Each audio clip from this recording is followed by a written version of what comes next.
유시간자 TV 오늘 영상은 5급 선정한자 6번째 시간으로 10개 글자를 보도록 하겠습니다. 차례제를 보겠습니다. 차례제는 대나무 죽과 아우제가 합해진 글자입니다. 아우제를 보면 근무는 이런 모양입니다. 이것은 창의 촉과 창자루 그리고 이 둘을 연결시켜주기 위해 묶는 질긴 줄을 그린 것입니다. 이때 창의 촉이 빠지지 않도록 줄로 찬찬히 위에서 아래로 순서에 맞게 잘 감아 주어야 하는데, 그래서 차례나 순서의 의미가 생겼고 다시 형제 중에서 아래로 내려오는 동생을 가리키게 되었습니다. 그래서 차례라는 의미의 글자는 죽간을 의미하는 대나무 죽을 더하여서 순서대로 연결한 죽간이라는 의미로 차례제를 만들어서 사용하게 되었습니다. 그래서 차례제는 순서, 차례, 등급이 높아서 합격하다 등의 뜻을 가지고 있습니다. 제1은 차례에서 첫 번째, 즉 가장 훌륭하다라는 뜻이고, 급제는 합격에 이르는 것을, 낙제는 등급에서 떨어지는 것을, 제3자는 당사자 밖의 사람, 즉 직접적으로 관계하지 않는 사람을 말합니다. 낮주를 보겠습니다. 낮주는 부줄과 해일 그리고 한일이 합쳐진 글자입니다.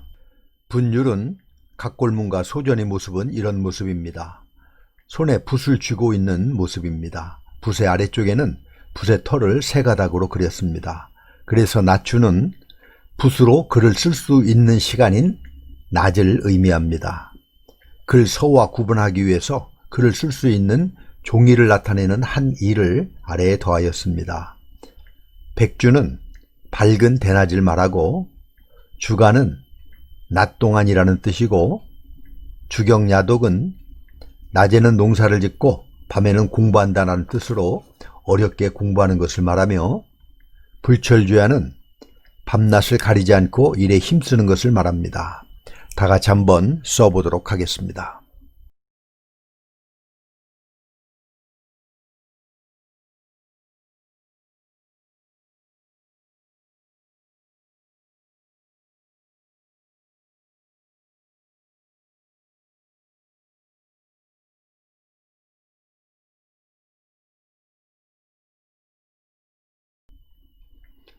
대죽을 보겠습니다. 대죽은 두 개의 대나무 줄기와 잎사귀가 늘어져 있는 모습을 본뜬 글자입니다. 대나무는 세로로 잘라서 죽간으로 사용을 했기 때문에 붓으로 쓰일 때는 대나무를 이용해 만든 물건이나 죽간을 뜻하는 글자에 많이 사용이 됩니다.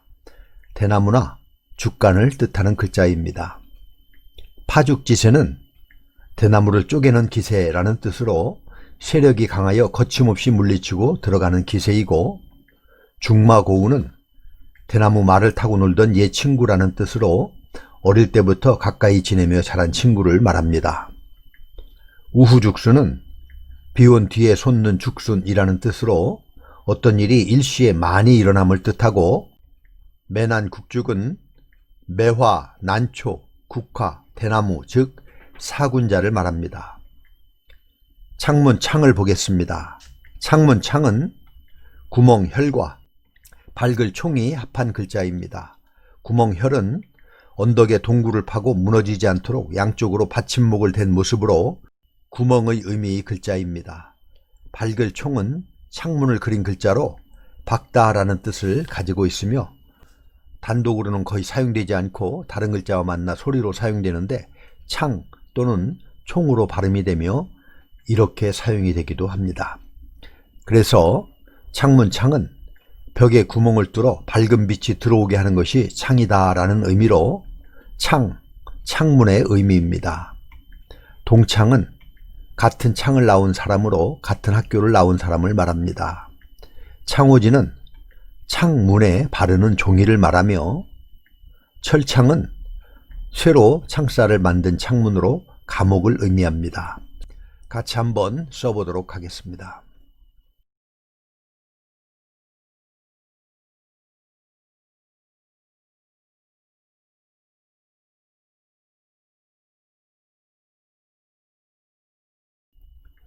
겉표를 보겠습니다.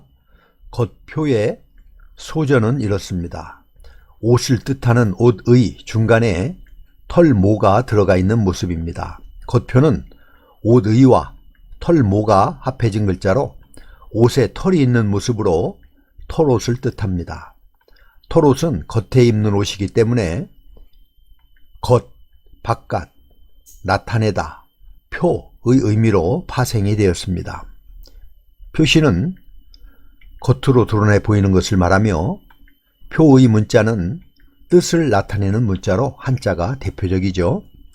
표리부동은 겉과 속이 같지 않음이란 뜻으로 마음이 음흉한 것을 말하며 출사표는 전쟁터로 군대가 나가면서 임금에게 올리는 글로 대표적으로 제갈공명이 올린 글이 있습니다. 이름 호를 보겠습니다. 이름 호는 부를 호와 범호가 합쳐진 글자입니다. 부를 호는 입에서 나오는 말이 번개가 치듯이 크게 울리는 모습을 그렸는데 여기에 범호가 더해져서 온 산을 쩌렁쩌렁 울리는 호랑이 울음소리처럼 큰 소리를 내며 부른다라는 의미입니다. 여기에서 명령을 내리다, 이름을 부르다, 이름이라는 의미가 생겨나게 되었습니다.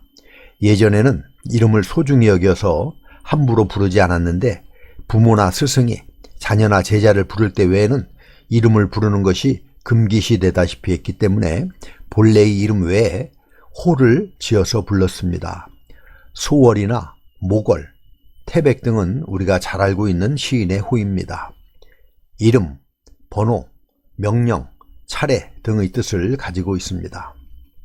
국호는 나라의 이름을 말하며 적신호는 신호등에서 멈추라는 신호로 어떤 일에 절망적인 것을 비유하는 말이고 부호는 일정한 뜻을 나타내기 위해서 정한 기호이며 번호는 차례를 나타내는 호수를 말합니다. 같이 한번 써보도록 하겠습니다.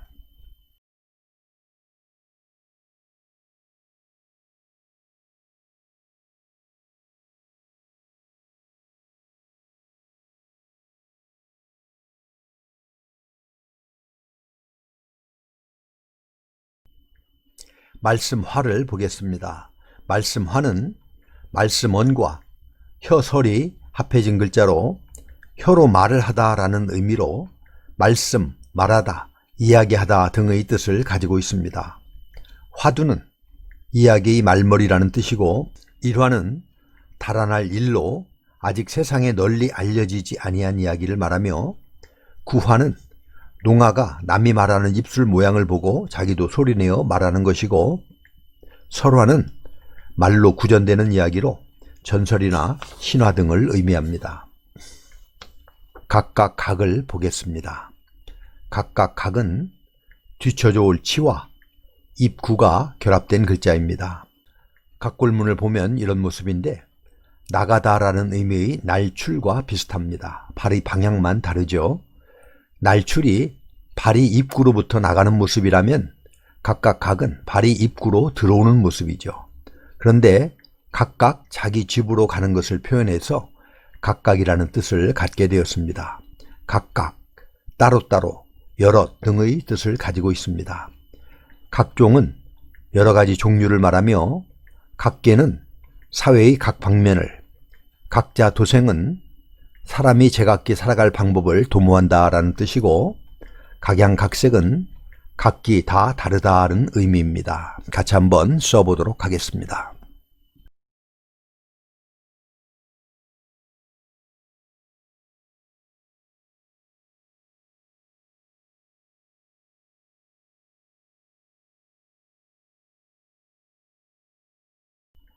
갈거를 보겠습니다. 갈거를 보면 세월이 지나가면서 모양이 많이 바뀌면서 본래의 의미를 찾아보기 어렵게 되었는데요. 갈거의 각골문의 모양은 이렇습니다. 큰 대자와 입구가 결합한 글자인데요. 큰 대는 팔을 벌린 사람이고 아래의 입구는 항문을 표시한 것으로 항문을 통해 배설물을 버리다 하는 의미의 글자입니다. 그래서 갈거는 가다, 버리다, 내쫓다 라는 의미가 있습니다. 제거는 사물이나 현상을 없애거나 사라지게 하는 것을 말하며 철거는 건물 시설 따위를 치워버리는 것을, 거두절미는 머리와 꼬리를 잘라버린다는 뜻으로 앞뒤를 생략하고 본론으로 들어가는 것을 말하며, 칠거지약은 유교에서 말하는 아내를 내쫓을 수 있는 7가지 조건을 말합니다. 사길교를 보겠습니다. 사길교는 다리를 꼬고 있는 사람을 묘사한 글자입니다. 그래서 교차하다라는 의미가 있고 교류하다, 사귀다라는 뜻으로 변화 발전되었습니다. 교류는 서로 뒤섞여 주고받는 것을 말하며, 관포지교는 중국 관중과 포숙의 우정을 말하는데 아주 돈독하고 허물없는 친구 사이를 말합니다.